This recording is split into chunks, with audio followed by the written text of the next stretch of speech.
Ciao a tutti, benvenuti! In questo video ti mostrerò come installare l'app per le tue cuffie XIAOMI Buds 3T Pro usando il tuo dispositivo iOS. Per iniziare, devi iniziare aprendo l'App Store. Ora vai su Cerca, clicca sulla barra di ricerca e scrivi XIAOMI. Ora, scorri verso il basso e dovresti installare questa applicazione.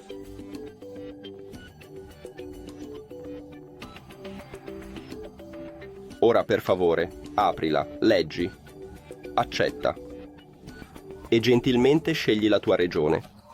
E poi, successivamente, clicca su Avanti. Salta, aggiungi le cuffie, consenti e ce l'abbiamo fatta!